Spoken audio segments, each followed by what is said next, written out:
Sequence induction मोटारचे terminal कसे check करायचे ते आपण प्रॅक्टिकल बघतो. Practical number 123 identify terminals of sequence induction motor.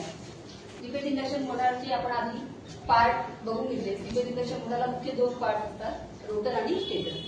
तर त्याच्यामध्ये सीक्वेन्स इंडक्शन मोटारमध्ये 3 प्रकारच्या वायंडिंग स्टेटरमध्ये 3 वायंडिंग असतात. स्टेटरमध्ये 3 वायंडिंग असतात, यू, व्ही आणि डब्ल्यू अशा 3 वायंडिंग स्टेटरमध्ये असतात. त्या 120 अंशाच्या कोनात बसून आपण त्याला 3 फेज सप्लाय देतो. तर त्या ज्या 3 वायंडिंग आहेत त्या 3 वायंडिंगचे टर्मिनल कसे ओळखायचे आपण आपल्याला आधी बघायचं. तर आधी टेस्टिंग घेण्यापूर्वी म्हणजे जसं 3 वायंडिंग आहेत तर यू, व्ही आणि डब्ल्यू या तिन्ही वायंडिंगच्या टेस्टिंग घेण्यापूर्वी टर्मिनल टेस्ट करण्यापूर्वी आधी तिला जर अर्थिंग असेल तर आपल्याला अर्थिंग काढून ठेवायचं आहे. त्याच्यानंतर अर्थिंग काढल्यानंतर त्याची आधी कंटिन्यू आपण त्याच्यामध्ये ज्या 3 वायंडिंग आहेत त्या 3 वायंडिंगची कंटिन्यू टेस्ट घेणार. जसं आता यू, व्ही आणि डब्ल्यू अशा 3 वायंडिंग आहेत. हा सप्लाय देण्यापूर्वी जो सिंगल फेजचा सप्लाय लागला सर्किट डायग्राममध्ये तो सप्लाय देण्यापूर्वी आपण या तिन्ही वायंडिंगला सप्लाय देण्यापूर्वी तिन्ही वायंडिंगचे टर्मिनल चेक करायचे आपल्याला. त्याच्या तिन्ही वायंडिंगमध्ये कंटिन्युटी आहे का ते बघण्यासाठी आपल्याला आधी जर मोटरला कुठलाही सप्लाय दिला असेल तर सप्लाय आपण काढून ठेवायचा. रिपेअर सप्लाय असेल तर रिपेअर सप्लाय काढणार. त्यानंतर कुठल्या प्रकारचं जर अर्थिंग केलं तर अर्थिंग काढून ठेवणार. त्याच्यानंतर काय करणार की या 3 ज्या वायंडिंग असतात 3 वायंडिंग असतात रिपेअर मोटरमध्ये त्या तिन्ही वायंडिंगची स्वतःची कंटिन्युटी चेक करण्यासाठी आपल्याला आधी टेस्टला घ्यायचं. टेस्टला घेऊन आपण कंटिन्युटी चेक करणार. तर त्याच्यामध्ये आपल्याला 3 वायंडिंग मिळाल्या आणि 3 वायंडिंगचे हे 2 टर्मिनल मिळाले. जसं ही यू वायंडिंग, ही व्ही वायंडिंग आणि ही डब्ल्यू वायंडिंग. तर अशा पद्धतीचे 3 वायंडिंग आपल्याला मिळतात. तर त्या तिन्ही जसं यू वायंडिंग, व्ही वायंडिंग आणि डब्ल्यू वायंडिंग एका वायंडिंगचे हे 2 टोक असतात, हे U1, U2. आता याच्यामध्ये आपल्याला या यू वायंडिंगचा U1 कोणता आणि U2 कोणता, तसंच व्ही वायंडिंगचा V1 कोणता आणि V2 कोणता, त्याच्यानंतर डब्ल्यू वायंडिंगचा W1 कोणता आणि W2 कोणता हे आपल्याला माहित करायचं आहे. आपण कशा तरी माहित करतो की आपल्याला जी 5 HP वरची जी मोटर आहे त्या 5 HP वरच्या मोटरला टार्गेटर टार्टरशी आपल्याला कनेक्ट करायचं असते. त्यावेळेला U1, U1 माहित असणं गरजेचं असते. U2 कोणता आहे ते माहित असणं गरजेचं आहे. V1 आणि V2 कुठला आहे ते टर्मिनल माहित असणं गरजेचं आहे. W1, W2 कुठला आहे कोणता आहे ते आपल्याला माहित असणं गरजेचं आहे. त्याच्यामुळे आपण प्रत्येक वायंडिंगला 2 टर्मिनल कुठला, U1 कोणता, U2 कोणता, V1 कोणता आणि V2 कोणता, W1 कोणता आणि W2 कोणता हे आपल्याला माहित करणं गरजेचं आहे.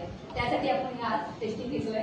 तर टेस्टिंग घेत असताना आपण सुरुवातीला 3 वायंडिंगचे 2 टर्मिनल शोधून काढले आणि 3 वायंडिंग सेपरेटली त्या शोधून काढलेल्या आहेत. आता त्या तिन्ही वायंडिंगचा 1 आणि 2 हा टर्मिनल आपल्याला शोधायचा आहे. त्यासाठी काय करायचं की ज्या तिन्ही वायंडिंग आहे त्या तिन्ही वायंडिंगला आपण नाव दिलेलं आहे. यू, व्ही आणि डब्ल्यू ची 3 नाव आपण 3 वायंडिंगला दिलेलं आहे. दिल्यानंतर पहिली जी वायंडिंग घेतली आहे यू वायंडिंग, त्या यू वायंडिंगला व्ही वायंडिंगचं एक टोक कनेक्ट केलं. मला माहिती नाही की तो V1 आहे की V2 आहे. तर जसा हा यू वायंडिंग आहे मी असं ठरवलं की यू वायंडिंग हे U1 आहे आणि हा U2 आहे.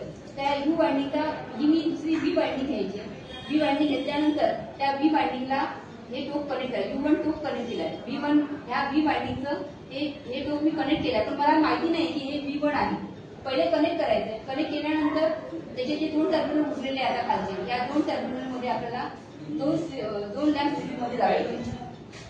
आपण 2 लॅम्प घेतले आणि त्याची सिरीज कनेक्शन केले. ते 2 लॅम्प सिरीजमध्ये घेऊन या 2 टर्मिनलमध्ये मला लावलेले. आधी मी यू वायंडिंगचा हा U1 आणि U2 हे डिसाईड केलं.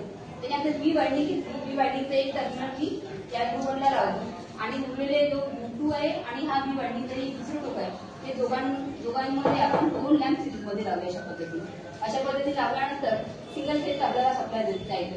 इथे सिंगल फेजचा एसी सप्लाय आपण दिलेला आहे. सिंगल फेज एसी सप्लाय दिल्यानंतर जर काही लाईट पेटले तर हा जो इथे U1 ला हा जो व्ही वायंडिंगचा हा टर्मिनल जोडला गेलाय तो असेल V1. जर लाईट पेटला तर यू वायंडिंगला हा व्ही वायंडिंगचा हा टर्मिनल जो जोडला आहे तो असेल V1 आणि U2 वायंडिंगला हा लॅम्प मार्फत सिरीज 2 लॅम्पचे सिरीज मध्ये लावले आणि इकडे व्ही वायंडिंगला जो कनेक्ट केला हा टर्मिनल तो असेल V2. म्हणजे अशा पद्धतीने सर्किट डायग्रामनुसार आपण कंडिशन केल्यानंतर एसी सप्लाय चालू करतो. सिंगल फेजचा एसी सप्लाय चालू केल्यानंतर लाईट पेटत असेल तर हा U1 वायंडिंगला व्ही वायंडिंगचं V1 टर्मिनल जोडला गेलं आणि U2 ला व्ही वायंडिंगचं V2 टर्मिनल जोडला गेलं.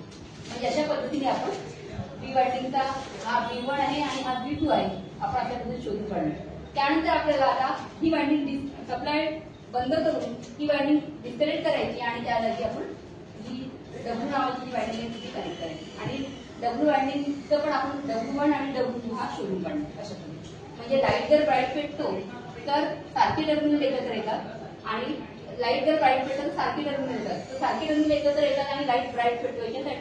याचं कारण हे आहे की म्हणजे दोन्ही वायंडिंग पॅरलल मध्ये जोडल्या जातात आणि रेजिस्टन्स कमी असतो त्याच्यामुळे व्होल्टेज ड्रॉप कमी होऊन आपल्याला लाईट आपली जी लाईट आहे ते ब्राईट पेटतात. म्हणजे दोन्ही वायंडिंग काय होतात की पॅरलल मध्ये करंट होतात त्याच्यामुळे हा लाईट ब्राईट पेटतो. आणि तेच बघा आता या डायग्राम मध्ये की इथे काय झालं की लाईट डिम पेटलेला आहे. लाईट डिम पेटला याचा अर्थ काय ही जी U1 वायंडिंग आहे U1 वायंडिंगला ज्या वेळेला V1 वायंडिंगचं V2 एकत्र जोडलं जाते U1 वायंडिंगला V वायंडिंगचं V2 एकत्र जोडून अशा पद्धतीने ज्या वेळेला सिंगल फेजचा सप्लाय देतो त्यावेळेला आणि दोन लाईट आपण सिरीज मध्ये लावलेल्या अशा पद्धतीने त्यावेळेला लाईट डिम पेटणार. म्हणजे वेगवेगळे टर्मिनल एकत्र जोडले जातात. ज्या वेळेला इथे वेगवेगळे टर्मिनल एकत्र जोडले जातात त्यावेळेला लाईट डिम पेटते. त्याचं कारण दोन वायंडिंग सिरीज मध्ये येतात U वायंडिंग आणि V वायंडिंग या दोन्ही वायंडिंग सिरीज मध्ये आल्या त्यामुळे तिथे व्होल्टेज ड्रॉप जास्त झाला आणि लाईट डिम पेटली. म्हणजे सारखे टर्मिनल एकत्र आले सारखे टर्मिनल एकत्र आले तर दोन्ही वायंडिंग पॅरलल मध्ये जोडले जातात आणि लाईट ब्राईट पेटतो आणि वेगवेगळे टर्मिनल एकत्र येतात त्यावेळेला दोन्ही वायंडिंग सिरीज मध्ये जोडल्या जातात आणि लाईट डिम पेटतो. अशा पद्धतीने आपण आता हे प्रॅक्टिकली कसं प्रूव्ह करायचं म्हणजे कसं ते होते ते आपण आता प्रॅक्टिकली